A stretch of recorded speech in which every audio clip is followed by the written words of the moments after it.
Bismillahirrahmanirrahim. Assalamualaikum warahmatullahi wabarakatuh. Bapak-bapak, ibu-ibu, mas-mas, mbak-mbak, khususnya adik-adikku sekalian yang dirahmati Allah dimanapun Anda berada. Kembali di IIP Channel bersama saya IIP Wijayanto. Kali ini kita akan membahas tema jika ingin mantan segera menghubungimu, lakukan hal ini. Nah, banyak saya baca itu komen panik ya, karena mantan 2 minggu sudah memblokir teleponnya, media sosialnya. Sebulan mantan sudah tidak pernah menghubungi, dan seterusnya. Nah, sekarang apa yang harus dilakukan nih?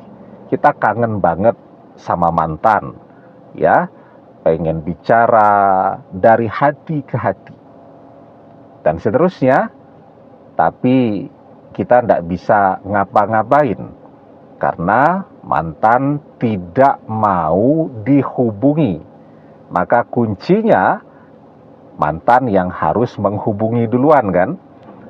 Kalau kita mencoba untuk menghubungi, sudah berkali-kali selalu ditolak ya. Kita coba pakai telepon saudara kita. Begitu dia dengar suara kita, langsung dia off. Nomor saudara kita pun dia blokir, ya dah. Kemudian kita coba lagi nih, misal membuat akun media sosial yang baru. Ya, kita coba chatting dengan mantan, WhatsApp misal. Beli nomor yang baru, ya, nomor WhatsApp. Begitu dia tahu, langsung dia blokir. Nah, jadi kan kita sudah mencoba tuh menghubungi dan mental semua. Nah, sekarang kalau kita ingin mantan ketemu sama kita karena kita kangen tadi, maka kuncinya kan harus mantan yang menghubungi kita duluan. Nah, apa yang harus kita lakukan? Yang pertama ya, yang paling penting sekarang kita tidak mengubah apapun pada diri kita. Banyak juga tuh ya, orang pengen mantannya menghubungi, tapi dia sendiri hobi ganti-ganti nomor telepon. Ya, lah terus ketika mantan mau menghubungi, nomor teleponnya berubah, sudah bingung. Ya, artinya itu tidak usah merubah apapun pada diri kita. Termasuk kalau yang merantau ngekos, ya usahakan jangan pindah kos-kosan. Ya, kenapa? Lah nanti begitu misal sudahlah nomor teleponnya berubah, ya, kos-kosannya pindah pula. Mantannya mau menghubungi, mau menemui, bingung sekarang.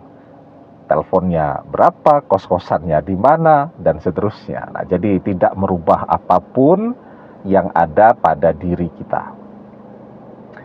Kemudian yang kedua, kita harus tahu betul filosofi kenapa orang menghubungi.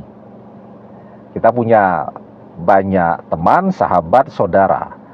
Kalau kondisi mereka sedang oke, aman, damai, berjaya begitu, pernah tidak mereka menghubungi? Jarang sekali. Kapan mereka akan menghubungi kita? Ketika mereka butuh sesuatu kepada kita. Ya, misal ya, ada saudara sudah lama tidak pernah kontak ya, bertahun-tahun, tiba-tiba menghubungi. Kenapa menghubungi? Misal mau pinjam duit, ya, anaknya mau menikah, butuh uang banyak. Jadi dia menghubungi kenapa? Karena butuh. Nah ya, jadi kita harus tahu betul bahwa pada umumnya orang akan menghubungi ketika orang butuh. Nah, sekarang kita kan orang yang paling kenal dengan mantan. Apa yang selama ini paling sering mantan butuhkan dari kita? Ya. Jadi kan ketika dua anak manusia ini bersama, salah satu hal yang membuat mereka selalu bersama karena mereka bisa saling melengkapi. Ya. Nah, kita yang paling tahu tuh apa yang mantan butuhkan dari kita, maka kita harus punya itu. Ya. Karena bisa jadi dia pergi, dia memaksa berpisah dan seterusnya karena merasa tidak mendapatkan dan menemukan apa yang dia inginkan dari kita. Itu yang kedua. Yang ketiga, ya, buat mantan amat sangat menginginkan kita. Jadi tidak cuma butuh, tapi menginginkan kita. Sekarang ya, zaman media sosial ini, bahkan orang tidak saling kenal kok, tahu-tahu menghubungi. Ya, kan orang kadang-kadang di media sosial mencantumkan ya nomor WhatsApp, nomor telepon dan seterusnya, kan ada ya. Kalau dibuka di bio-nya itu nomor teleponnya berapa dan seterusnya. Tiba-tiba menghubungi padahal tidak kenal. Kenapa? Naksir, jatuh cinta, punya ketertarikan. Kenapa bisa jatuh cinta? Dia terpesona melihat foto-foto kita yang ada di media sosial kita. Berusaha untuk PDKT, pendekatan dia. Nah, jadi zaman sekarang tuh begitu. Kalau dulu orang jatuh cinta pada pandangan pertama, artinya ketemu. Kalau zaman sekarang, orang bisa jatuh cinta sebelum pandangan pertama dengan melihat di media sosial. Karena itu performa di media sosial kita jangan menurun, harus terus meningkat.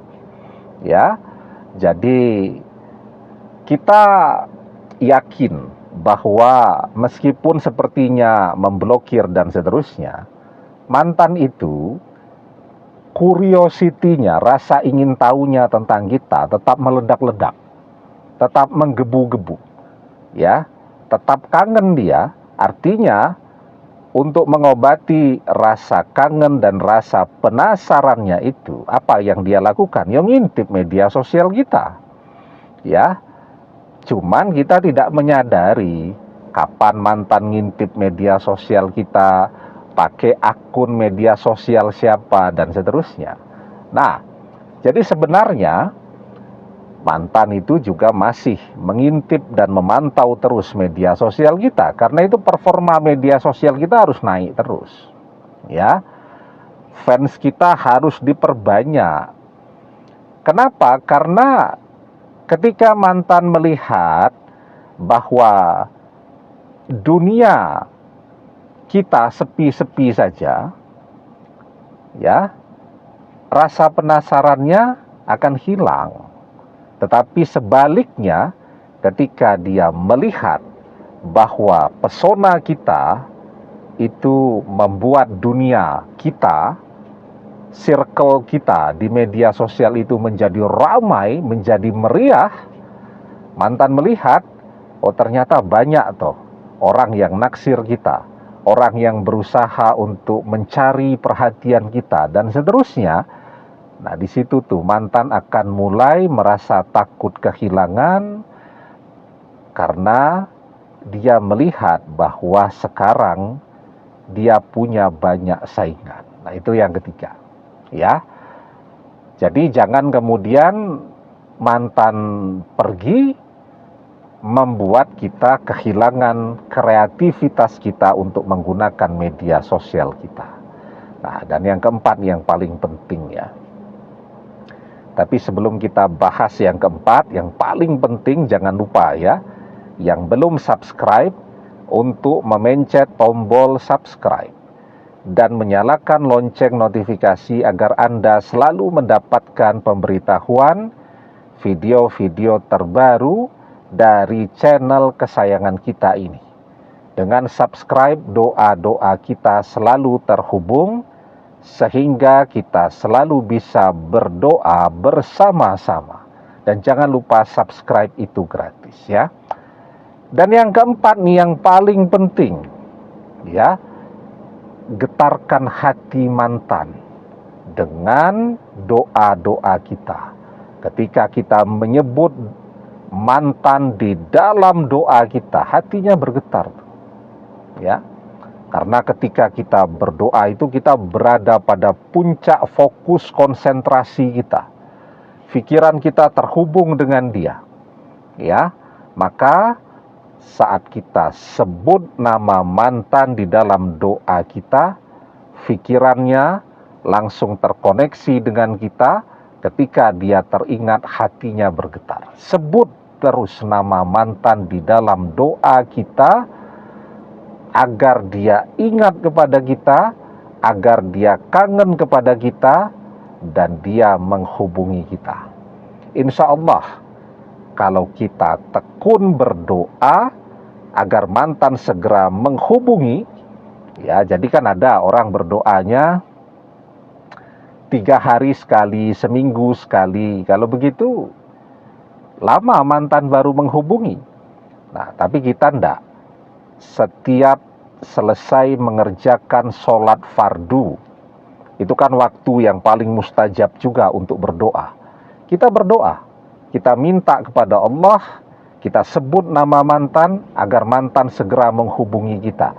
5 kali sehari semalam hatinya bergetar. Malam hari terbangun, kita sempatkan untuk sholat tahajud, kita sebut lagi nama mantan. Insya Allah mantan jadi kemimpi-mimpi itu. Ya, nah maka kalau kita tekun, ya artinya kalau orang berdoanya sehari sekali, seminggu dia baru berdoa 7 kali. Tapi kalau kita berdoa di setiap ada kesempatan, apalagi di waktu-waktu yang mustajab seperti itu, ya, sehari kita berdoa itu seperti orang yang berdoa seminggu kalau dia berdoa cuma 1 kali. Insya Allah dengan izin dan pertolongan Allah, Allah kabulkan doa kita. Semakin cepat pula mantan akan menghubungi kita lagi. Demikian, semoga bermanfaat. Wallahu a'lam bissawab, billahi taufik wal hidayah. Assalamualaikum warahmatullahi wabarakatuh.